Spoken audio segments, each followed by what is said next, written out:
Good morning children. आज मैं आप लोगों को शब्द के भेद के बारे में समझा रहा हूं। पिछले क्लास में आप लोगों को उद्गम के आधार पर या उत्पत्ति के आधार पर शब्द के भेद को बताया। उसमें बताया गया था कि उद्गम के आधार पर शब्द के चार भेद बताए गए थे: तत्सम, तद्भव, देशज, विदेशज। आज हम बनावट या रचना के आधार पर शब्दों के भेद को बता रहे हैं। अब यहाँ स्पष्ट किया गया है कि बनावट या रचना के आधार पर शब्द के कितने भेद हैं।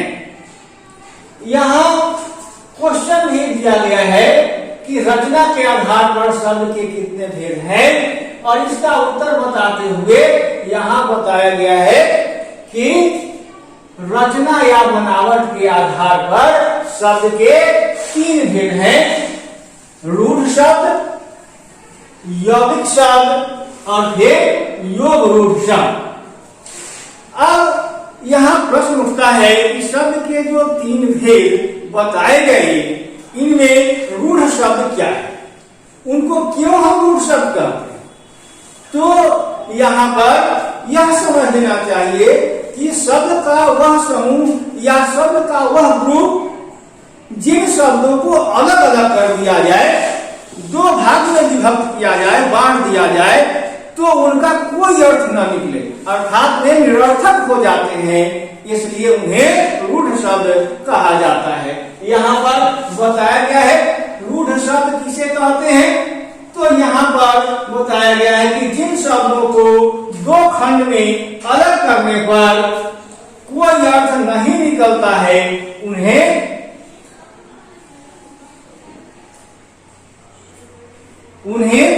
रूढ़ शब्द कहते हैं।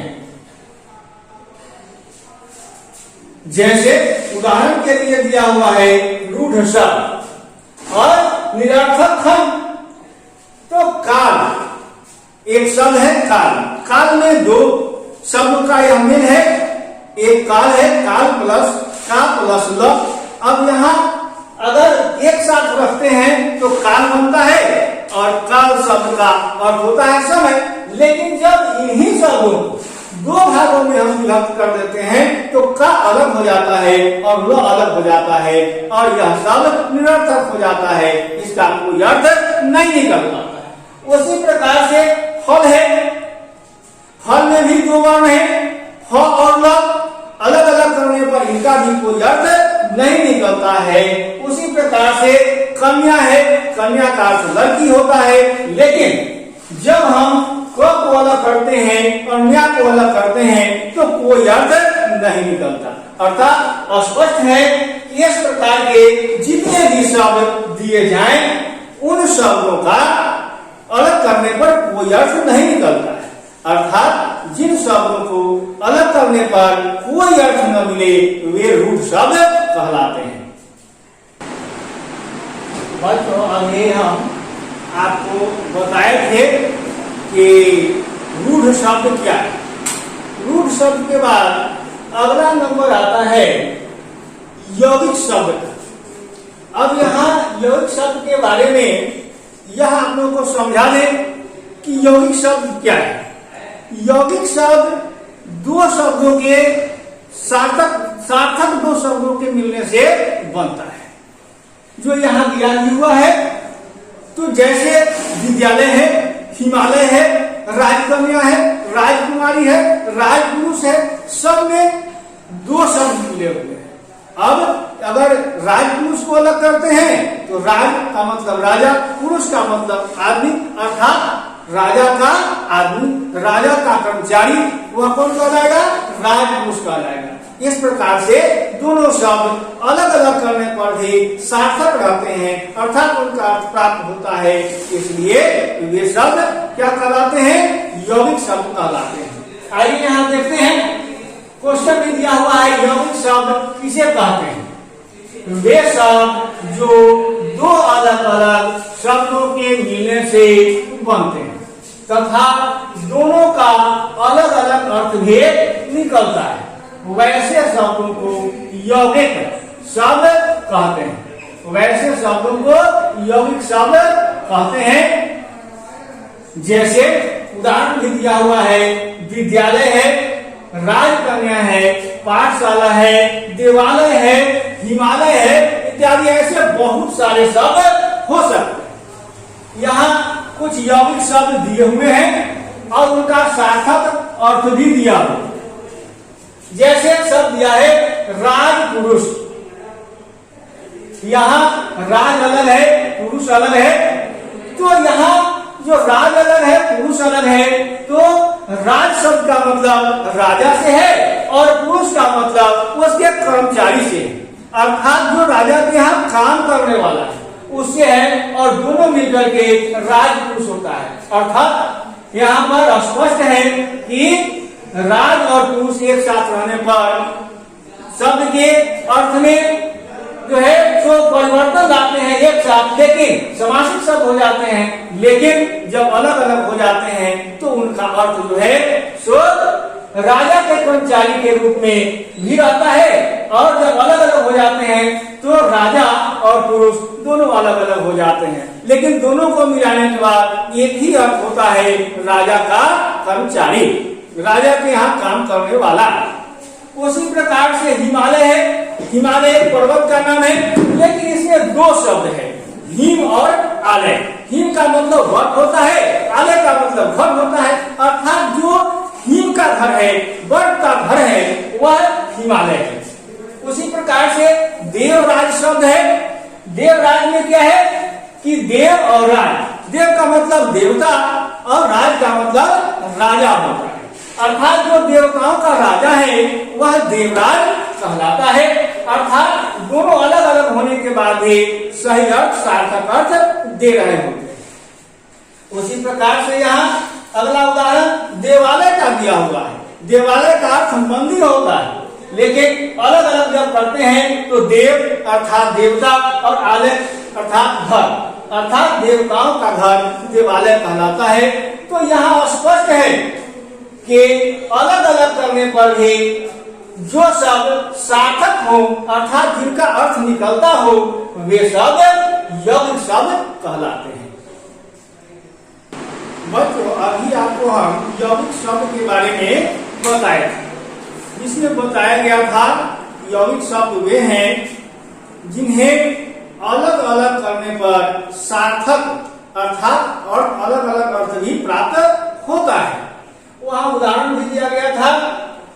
अब उस उदाहरण से यह स्पष्ट हो जाता है कि वे शब्द जो खंडित करने पर अर्थ प्रदान करते हैं यौगिक शब्द कहलाते हैं।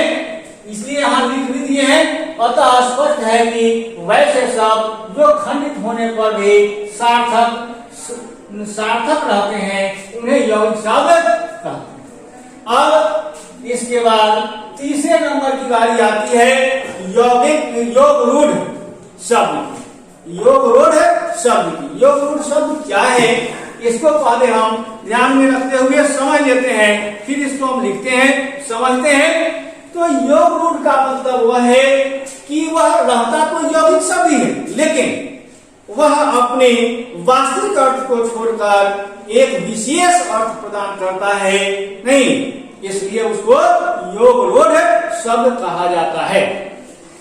जैसे उदाहरण के लिए दिया गया है, यहाँ पर भी अलग से और उदाहरण देते हैं। शुक्लांबर, शुक्ल का मतलब सफेद, अंबर का मतलब वस्त्र, लेकिन यहाँ विशेष अर्थ सरस्वती का होगा। सफेद वस्त्र कहने से यह इस शब्द की जो वास्तविक स्थिति है वह स्पष्ट नहीं होती। तो उसी प्रकार से यहाँ क्वेश्चन भी इसी के हिसाब से दिया हुआ है कि योग रूढ़ शब्द किसे कहते हैं। तो शब्दों के वे रूप जो यौगिक तो हैं परंतु सामान्य अर्थ को छोड़कर विशेष अर्थ देते हैं, उन्हें योग रूढ़ शब्द कहते हैं। जैसे गजानन, गज का मतलब होता है हाथी और आनंद का मतलब होता है उसका सिर, मुख। तो हाथी के समान सिर, लेकिन यहां अर्थ क्या होगा? हाथी के समान सिर किसका है? तो गणेश जी का है। तो यहाँ पर चंद्रशेखर भी शब्द दिया हुआ है। तो चंद्र का मतलब चंद्रमा, शिखर मतलब सिर। तो चंद्रमा जिसके सिर पर है तो विशेष अर्थ हो जाता है शंकर भगवान। उसी प्रकार से 10 आनन है। 10 आनन, आनन का मतलब मुख और 10 का मतलब 10, अर्थात जिसके 10 मुख हैं वह क्या है? 10 आनन है। अर्थात कौन है? रावण। सर्वत, सर का मतलब होता है तालाब, ज का मतलब जन्म लेना। तो तालाब में जो जन्म लेता है तो तालाब में जन्म लेने वाले बहुत सारे जीव जंतु हैं, लेकिन उन्हें कमल नहीं कहा जा सकता। उन्हें इस अर्थ में, इस विशेष अर्थ में नहीं जोड़ा जा सकता है। उसी प्रकार से पंकज है। पंकज का मतलब, पंख मतलब कीचड़ होता है, जो का मतलब जन्म लेना होता है, अर्थात कीचड़ में जन्म लेने वाला। तो यहाँ कीचड़ में जन्म लेने वाले सीप हैं, घोंगे हैं, बहुत सारे जीव हैं, लेकिन उनको कमल की संज्ञा नहीं दी जा सकती, अर्थात उन्हें विशेष अर्थ में नहीं लाया जा सकता। तो यहाँ पर फिर समझा भी दिए हैं लिख करके। योग रूढ़ शब्द है, सामान्य अर्थ है, विशेष अर्थ भी है। लंबोदर शब्द है, लंबे पेट वाले। तो लंबे पेट वाले कौन है? तो गणेश जी।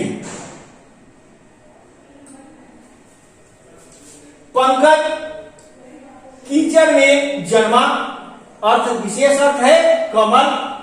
10 आनन, 10 मुख वाला, विशेष अर्थ रावण है। अतः स्पष्ट है कि वे शब्द जो यौगिक रहते हुए भी यौगिक के समान अर्थ न देकर विशेष अर्थ देते हैं, वे योग रूढ़ शब्द कहलाते हैं। थैंक यू बच्चों। अब इसको याद करना है, फेयर करना है और फिर कॉपी भेज देना है चेक करने के लिए।